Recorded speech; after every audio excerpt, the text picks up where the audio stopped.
Japanese animes में कहा जाता है कि आप किसी भी ऑब्जेक्ट जैसे कि कोई सोफ़ा, कोई लैंप, कोई छाता या किसी डोल को काफ़ी लंबे समय तक किसी सुनसान इलाके में या सुनसान कमरे में रख देते हैं, उसका कोई भी यूज नहीं करते हैं, तो कोई भी इनविजिबल नेगेटिव एनर्जी उसके अंदर वास करने लगती है। और ये जापानी हॉरर स्टोरी केवल जापान तक ही सीमित नहीं, वर्ल्ड वाइड पूरे इंडिया तक में फेमस है। यहाँ तक कि सबसे famous horror story Annabelle doll की है, जिसके अंदर हाल ही के अंदर एक स्टेटमेंट आया है कि उसको लेकर घूमने वाला उसका गार्जियंस उसको काफ़ी समय तक पूरे देश के अंदर भ्रमण कर रहा था, लेकिन अनजाने तरीके से उसकी मौत हो जाती है। लेकिन आज दिन तक कभी पता नहीं लग पाया कि उस गार्जियंस की, जो कि एनाबेला डॉल को लेकर पूरे विश्व की यात्रा कर रहा था, उसकी आखिरकार मौत कैसे हुई। जब लोगों ने, पुलिस वालों ने पाया तो उसकी लाश एक होटल के अंदर संदिग्ध अवस्था में पाई गई थी। एनाबेला डॉल जो कि किसी रियल स्टोरी को बेस बना के उससे मूवी बनाई गई थी, क्या वो रियल बेस में भी एग्जिस्ट करती है? तो इसका जवाब है हाँ। मैं आपको कहानी सुनाने वाला हूँ मराठा की एक फेमस रानी की, जिसने कैसे एक तांत्रिक विद्या का उपयोग करके एक बहुत ही खतरनाक आत्मा को जन्म दे दिया, और ऐसी तांत्रिक विद्या जिसको बड़े से बड़ा तांत्रिक भी कभी भी यूज नहीं कर पाया। तो बिना किसी टाइम वेस्ट किए कहानी को शुरू करते हैं। नमस्कार दोस्तों, मेरा नाम है मिस्टर आर हॉरर। ऐसी ही हॉरर, मिस्टीरियस और रियल बेस स्टोरी सुनने के लिए मेरे इस चैनल को सब्सक्राइब कर दीजिए, और टाइम वेस्ट किए बिना चलिए कहानी को शुरू करते हैं। वंशिका एक पीएचडी स्कॉलर थी, जिसको पीएचडी करनी थी मराठा टाइम के अंदर, जो बहुत ही पुराने समय के जो राजा महाराजा थे उनकी अनटोल्ड स्टोरी के बारे में अध्ययन करने के लिए। वंशिका काफ़ी ओपन माइंडेड लड़की थी, और वो नई नई स्टोरियाँ और नए नए पुरातत्व विभाग के अध्ययनों को परख कर नई नई कहानियाँ ढूंढने में काफ़ी इंटरेस्ट रखती थी। तभी वो एक दिन तुलसी बाजार, जो कि महाराष्ट्र में पुणे का एक फेमस मार्केट है, जहाँ पर काफ़ी पुरानी पुरानी वस्तुएं और मराठा काल की स्टोरियाँ बताने के लिए यूज में की जाने वाली वस्तुओं का वर्णन देती है। अब वंशिका उसी मार्केट के अंदर शॉपिंग करने तो बिल्कुल नहीं आई थी। उसको अपनी पीएचडी की थीसिस को पूरा करने के लिए मराठा के पुराने समय के अंदर हुई एक एपिक और हॉरर स्टोरी का अध्ययन करने के लिए चीज़ें जुटानी थी।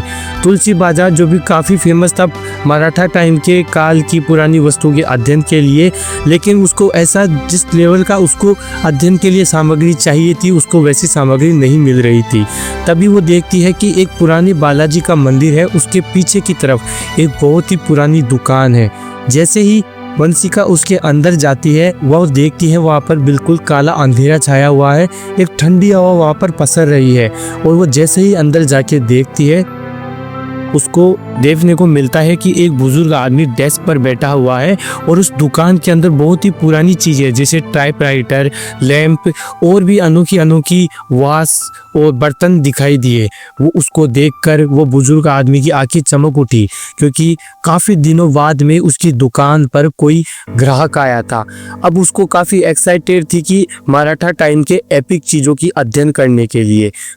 वंशिका ने जाके उस बाबा जी को उस बूढ़े आदमी को कहा कि मुझे मराठा टाइम की जो एपिक वस्तु हैं उनका अध्ययन करना है, तो कृपया मुझे 1 बाय 1 वो चीज़ें दिखाओ।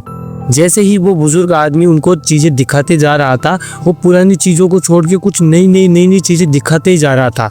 देखते ही देखते वंशिका का इंटरेस्ट खत्म हो गया, और उसने गुस्से भरी आंखों से कहा कि हे बुजुर्ग आदमी, क्या आपके पास कुछ और इंटरेस्टेड चीज़ है? तो बुजुर्ग आदमी थोड़े टाइम के लिए रुका, और उसने अपने दुकान का जो क्लोज साइन था उसको मोड़ कर वो आता है, और एक लाल पोटली खोल के उस वंशिका को अपनी तरफ बुलाता है और कहता है कि देखो, ये बहुत ही महंगी और काफ़ी डरावनी चीज़ है। ये जो चीज़ तुम देख रहे हो, ये तुम्हें पूरे मराठा इलाके में कहीं भी नहीं मिलेगी। उसको देखकर वंशिका काफ़ी खुश हो जाती है, क्योंकि उसको ऐसी ही कोई मिलती जुलती चीज़ चाहिए थी। लेकिन जब वंशिका ने उस बुजुर्ग आदमी से पूछा कि ये चीज़ क्या है, तो उसने कहा ये डोल है मराठा टाइम की, इस डोल को स्थापित माना जाता है। लेकिन याद रखना, जब भी तुम इस डोल को यूज करो या इससे जुड़ी कोई भी रिसर्च करो तो इसको पोटली में बंद करना कभी भी मत भूलना। उसके बाद में जब उसको खरीदने की बात आई तो उस बुजुर्ग आदमी ने उसे साफ मना कर दिया कि मैं ये डोल तुम्हें किसी भी कीमत पर नहीं बेचना चाहता। लेकिन काफ़ी समय तक लड़ाई करने के बाद में वंशिका ने 5,000 रुपये के अंदर वो डोल खरीद ली थी। अब रात के 2 बज गए थे और वंशिका ने उस डोल को अपने टेबल पे रख दिया था और वो पूरी रात मराठा साम्राज्य की जो रानी थी सावित्रीबाई, उसके बारे में वो अध्ययन कर रही थी। उसको ज़्यादा कुछ तो नहीं मिला, लेकिन उसको पता लगा कि सावित्रीबाई जब मराठा के दुर्ग के अंदर हमला हुआ था तब सावित्रीबाई देर रात तक वहाँ पर नाचती रही। वहाँ का एक फेमस डांस है, मुझे नाम तो नहीं पता, लेकिन उस डांस मलाना डांस था उसका नाम। उस मलाना डांस को करती रही जब तक पूरे के पूरे किले के अंदर कब्जा ना हो गया। उसको देखकर उसका दिमाग चकरा गया कि एक तरफ कहा किले के ऊपर राज हो रखा है, दुश्मनों ने हमला कर रखा है, फिर भी रानी सावित्रीबाई वहाँ पे डांस क्यों कर रही थी। साथ में उसके अंदर एक बच्चे के बारे में बताया गया था, लेकिन वो पूरी डिटेल स्टडी नहीं थी। ऐसे करते करते वंशिका को रात को नींद आ जाती है। वो अपनी ऊंची टेबल पे सो जाती है। तभी उसको सपने में आता है कि एक लड़की जो कि किले के अंदर नाच रही थी और चारों तरफ से वो किला पूरी तरीके से जल रहा था, और वो लड़की जो मलाना डांस, जो कि मराठा का काफ़ी फेमस डांस है, उस पर डांस कर रही थी। देखते ही देखते वंशिका की नींद खुल गई और जब उसने सामने की टेबल की तरफ देखा तो वो डोल टेबल पर नहीं थी, वो नीचे की तरफ गिरी हुई थी, क्योंकि उसको याद आया कि मैंने अभी तक इस डोल को छुआ भी नहीं है। लेकिन वो जैसे उस डोल को देखती है तो डोल का पोज एकदम चेंज हुआ था।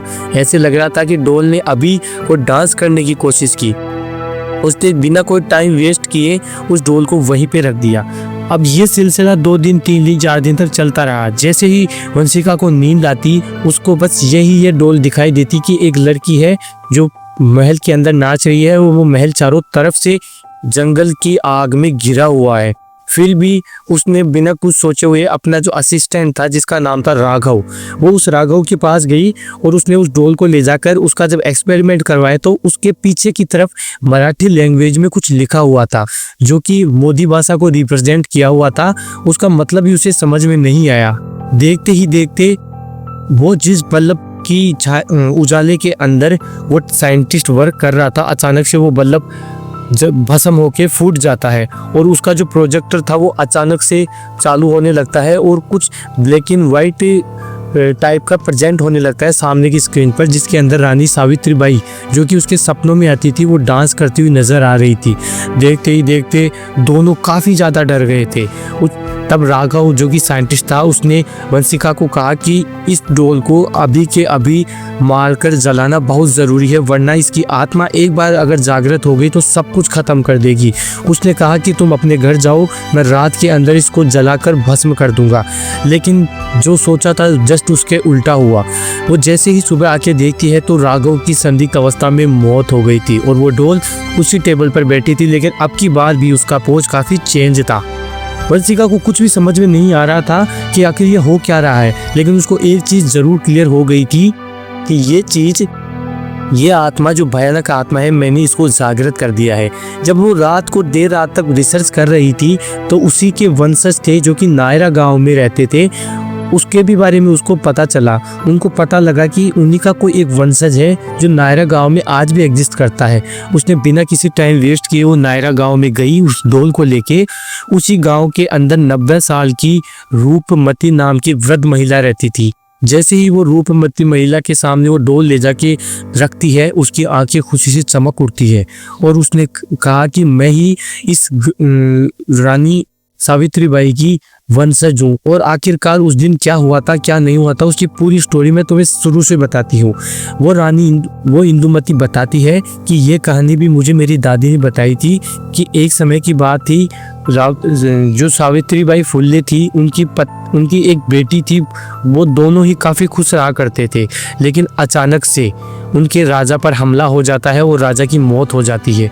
तभी वहाँ का उसी राज्य का तांत्रिक कहता है कि अगर हमें यहाँ पर जो काम कर रहे सिपाही है, अगर उनकी ताकत को 10 गुना बढ़ाना है तो रानी की जो बेटी है उसकी बलि देनी होगी। इसकी वजह से भगवान हमसे खुश होंगे और खुशी खुशी सारे सैनिकों को एक अदृश्यमय ताकत दे देंगे, जिससे हम दुश्मनों से आसानी से लड़ पाएंगे। रानी सावित्रीबाई को इस बारे में बिल्कुल भी पता नहीं था। लोगों ने पीछे से आके अपनी उसकी बेटी की बलि चढ़ा दी। जैसे उसको इस बारे में पता चला तो वो काफ़ी रोई और काफ़ी दुखी हुई।